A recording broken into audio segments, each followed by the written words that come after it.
Good evening and welcome to the Business Day. I'm Andrea Chisholm. Gas prices will go up slightly tomorrow while all other categories of fuel will see declines. A litre of 87 and 90 gasoline will sell for 25 cents more. Diesel and ultra-low sulfur diesel will see their third consecutive week of declines, selling for $4.50 less. Kerosene will also decline by $4.50. 93 cents will be cut from the price of propane, while butane will sell for $1.17 less. Meanwhile, local oil refinery PETROJAM says it has considered a number of strategies to adjust its pricing mechanism. Head of PETROJAM, Winston Watson, suggests a higher limit could see larger price swings. He was responding to questions this morning at a stakeholders' breakfast. Javon Keys explains. Each week, gas prices can either increase or decrease by a maximum $4.50, an adjustment determined by the state-owned oil refinery PETROJAM and its long-standing price smoothing mechanism. PETROJAM's ex-refinery rate, that is, the price charged to the marketing companies for various fuel categories, is directly linked to the U.S. Gulf finished products market and taxes.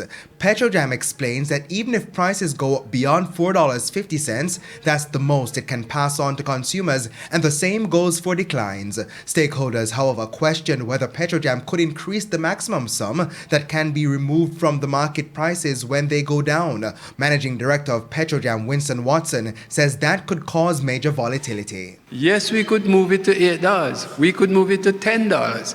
But what $10 means, is that when the prices go by $8, $9, or even $10, we are going to pass that on to the market.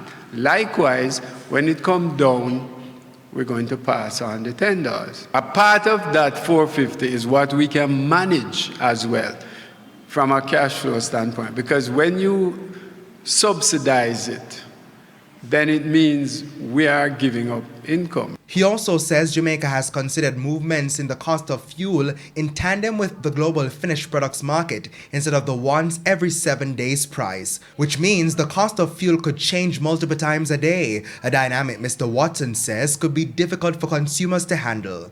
The issue of taxes on fuel was also raised. We are feeling the pinch right now, and I'm saying, why can't we look at the SCT? That is a strict fiscal situation which I would be out of line to get into any details, other than to say that the policy of the government as of right now is that we are unable to do so. For the Business Day, I'm Javon Keys. The US dollar is being sold for an average $152.85. $114.51 is the going rate for the Canadian dollar. $171.20 for the pound, while it's costing $153.31 for the euro. And to the stock market now, the JSE index gained 2,095 points today, while the junior market index lost 64 points. Among the advancers, CAC 2000, Access Financial Services, Trans-Jamaican Highway US dollar shares, Kingston Wharves, and Jamaican Teas. Decliners include 138 Student Living Jamaica variable preference shares, First Rock Real Estate Investments US dollar shares, Carbon Cream, Everything Fresh, and iCreate. And that's it for the Business Day. I'm Andrea Chisholm. Good evening.